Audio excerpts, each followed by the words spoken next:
So, what's up guys? And we're here at ito ang episode 4 ng Imperium SMP. So, ayun nga yung gagawin natin ngayon.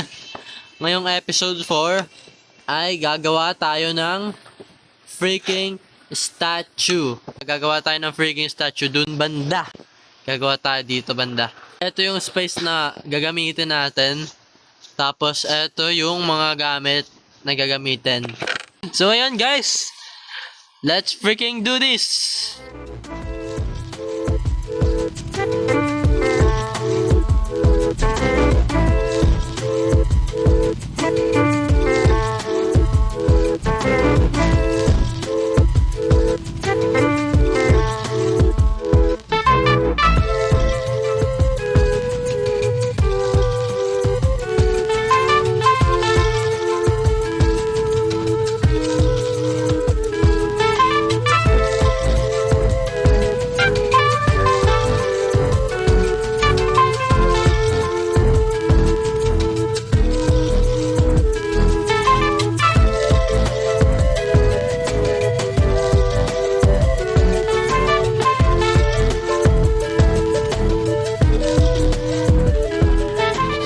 Tapos na ang freaking statue, bro. Look at this.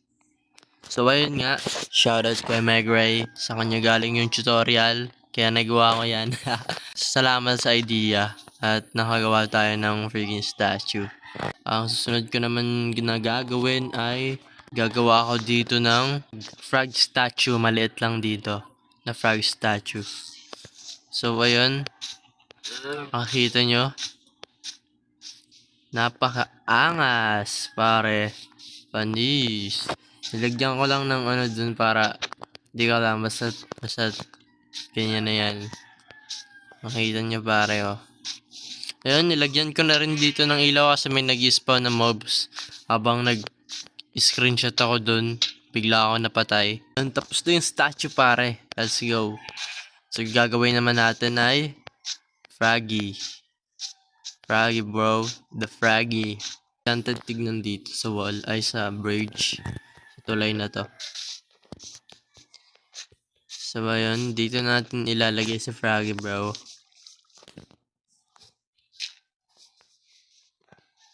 Dito ko ilalagay sa Froggy. Ang kailangan nating materials is stone.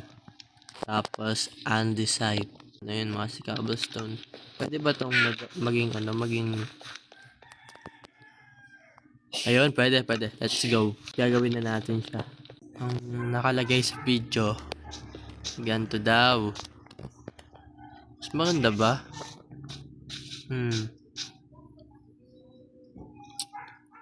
Pwede dito na lang banda sa gilid. Or dito banda. Parang mas maganda dito banda. Sige, dito na lang banda. Tapos, water bucket.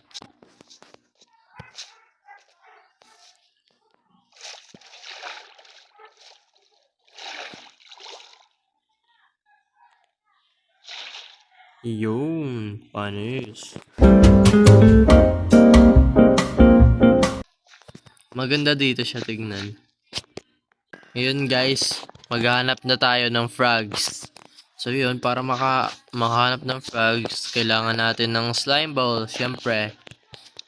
Dalawa lang, yun, dami. Dalawa lang na mag-armor tayo. Yo! Dalawang frogs lang yung kukunin, yung ano natin na iuwi. Tapos, bibreed natin sila gamit ng slime balls. Let's go, maghanap tayo ng slime balls. Saan ba? Habang naghanap tayo ng slime balls, ibubuo ko na yung mapa. Multitask tayo, guys. Makikita nyo dito buo. Doon tayo banda. Punta. Maglalakad lang tayo para makahanap talaga. Let's go. Ayun nga, wala tayong nahanap na swamp biome. Nakompleto ko na yung map, pero wala pa rin yung swamp biome, pare. So, kailangan pa nating lumayo dito sa base. Ang bala ko, pupunta ko dun banda. Baka may swamp biome dun banda. Alright, let's go. Yo, I found a swamp, bro. Let's go. Feed. Okay, ikaw rin. Okay, maglabing-labing kayo dyan. Ayun. Hintayin natin ito mapisa. Tapos, kunin natin dito sa bucket natin. Hintayin lang natin sila mag-spawn. Ayun! Let's go. Let's go. May isa na tayo. Okay lang tayo ng iron kasi wala tayong iron masyado. Kuha tayo ng iron para makagawa ng water bucket kasi kailangan natin ng dalawa. Dalawa, bro. Alright. Opya. Hindi mo matatamaan, boy. Boing. Boing. Kailangan natin pero kunin natin to. Ayun. Alright.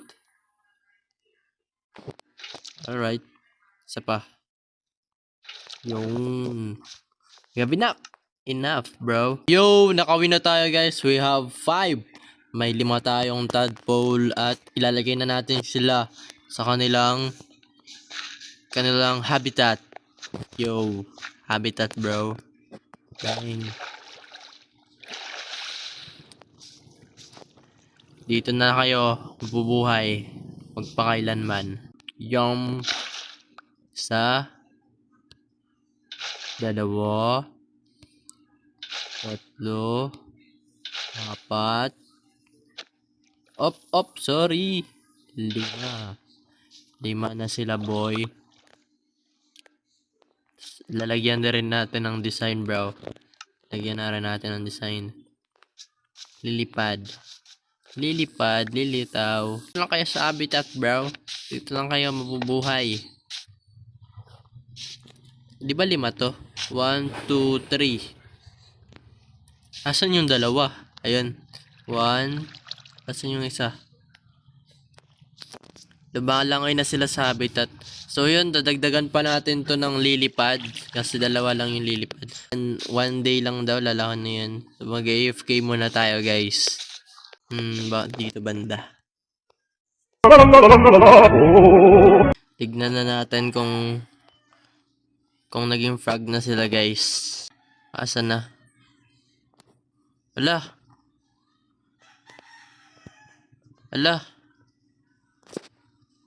Ayun. Akala ko nag-despawn. Kinabahan ako. Akala ko nag-despawn. Andun lang pala, wait. Pangalanan ko baka mag-despawn, bro. Asan na yung iba? 5 yun, di ba? Yo! Come here!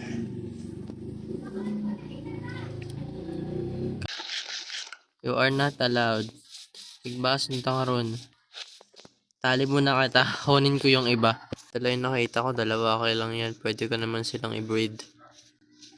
Bibreed ko na lang kayong 2, okay? Come here, boy. I'm on my way. I'm on my way. I'm on my way. I'm on my way.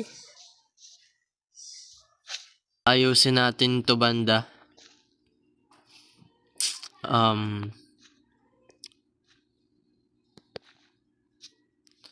Ayusin natin dito yung area na to para hindi makatakas yung mga frogs natin, yung mga palaka natin. Let's go.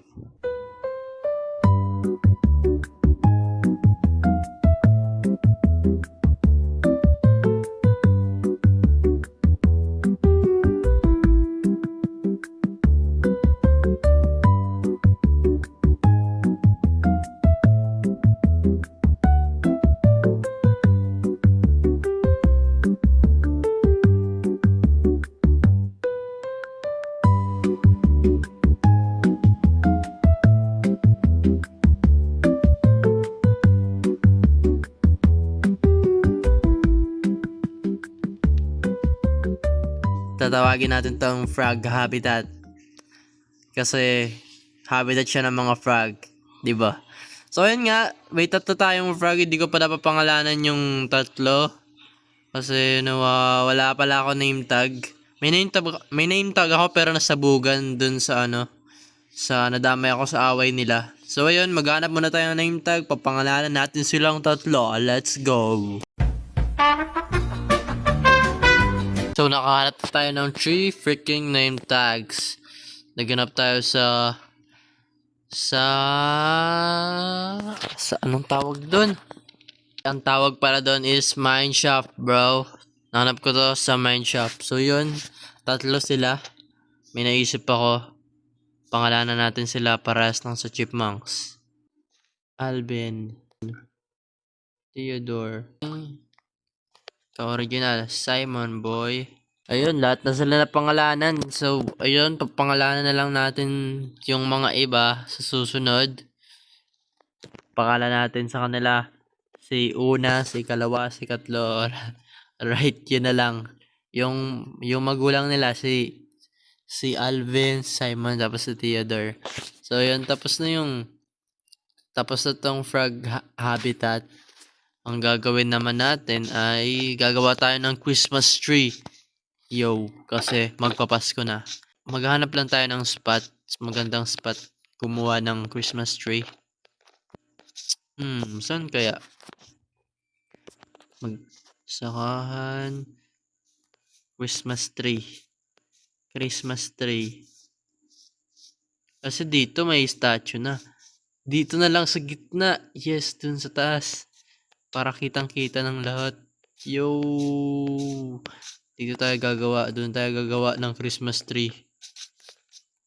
Akyat lang tayo, guys. Dito natin ilalagay yung Christmas tree, boy. Alisin lang natin yung mga kalat. Tapos dito yung terrain na straight na natin. Pwede na nating ma-build ng Christmas tree. Bago matapos yung episode 4, magagather muna tayo ng mga resources. Yeah, maraming resources yung kailangan natin ng maraming resources kasi gagawin nating Christmassy yung ating kapiligiran, yung ating base. Gagawa natin yan ng Christmas theme. So yeah, gagawa tayo ng Christmas theme dito sa base natin kasi yun nga, magpapasko na, boy. And wala akong skin na pang Pasko. Kaya eto na lang. Gather tayo ng mga resources and stuff. Alright. Nakagather na tayo ng mga resources. So yun, gumawa ako ng tupahan. Ayun, nakikita nyo sa likod ko may tupahan doon, boy. Para sa iba't ibang kulay na tupahan. Kasi didesign na natin yung ating Christmas tree ng iba't ibang kulay para makulay ang buhay sa North Sinabawan Gulay. Joke. So ayun, brinid ko sila paulit-ulit hanggang sa rumami.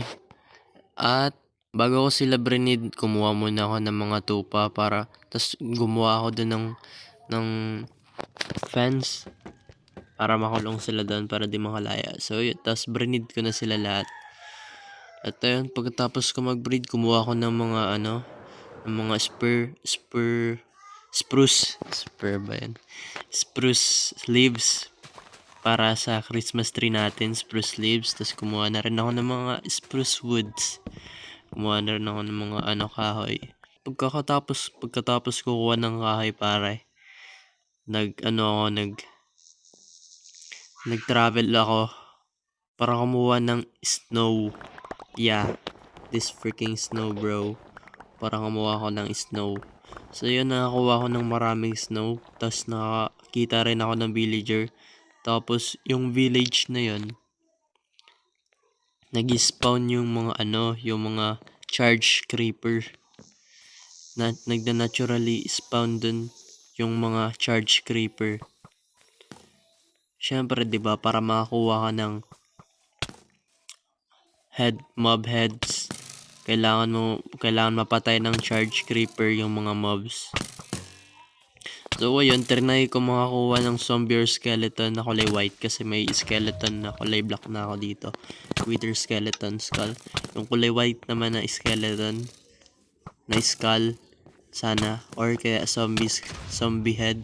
Kaso try ako ng try, hindi talaga makadrop. Hindi nagdo-drop ng head, bro. So yun, umalis na lang ako sa village. Tapos Tapos kumuha na rin ako ng ice, bro. Yun, kumuha ako ng maraming ice. So yun, may natutunan ako, pare. May dalawang klase palang ice. May dalawang klaseng ice pala. Ay, tatlo. May tatlong klaseng ice pala. Ang una-una kong kinuha, yung pangalan nun, ay wait, punta ako sa taas. Andun yung mga resources sa taas. Kasi dito tayo gagawa ng Christmas tree. Tapos mga Christmas things. Ito. Ayun. Kompleto, boy. Kompleto yan, boy. Ayun. Ito, una ko nakuha. Packed ice. Tapos, pauwi na sana ako. Pupunta na sana ako sa base, pare. Kaso, may nakita akong village. Hinanap ko yung chest. Naganap ako ng mga loot doon. Pagkakita ko sa chest, merong blue ice. May iba't iba klase palang ice. So ayun, sinearch ko sa TikTok. Yung blue ice pala, hindi siya natutunaw kahit may torch or kaya sa ibang biome. Hindi siya natutunaw. Yung ibang pack ice tapos yung ice lang, nagiging tubig siya, natutunaw siya. Siyempre gusto natin hindi matunaw yung tubig natin, ay yung ice natin. So yun, kumuha ko ng maraming blue ice. Tapos ayun, pagkatapos ko gather ng mga blue ice, may nakita akong pillager outpost. Yun, nilutan ko yung pillager outpost. Dami kong kailangan patayin na pillager. Pinalaya ko pa yung iron golem. At may nakita tayong alay. Dadalhin ko sana kaso namatay ako, pare. Namatay ako doon. So yun, kailangan ko pang bumalik doon para makuha yung loot ko. And mabuti naman hindi pa nag-despawn pagpunta ko doon. Bumalik na ako dito at ito yung mga nakuha nating bagay. Marami naman, 'di ba? Ito yung mga kailanganan natin lahat. Hopefully, andito na yung lahat. Kung kulang pa, magagather pa tayo ulit. So ayun, ang dami ko ng mga bagay dito na gagamitin natin sa Christmas tree natin. May banner na din para sa circle thingy dun sa gilid ng mga bahay. Lalagyan ko doon, tas doon, para maging Christmas na talaga dito sa base natin. So yun, sa episode 4, guys, abangan nyo. Dito na magtatapos ang episode 3, Imperium SMP.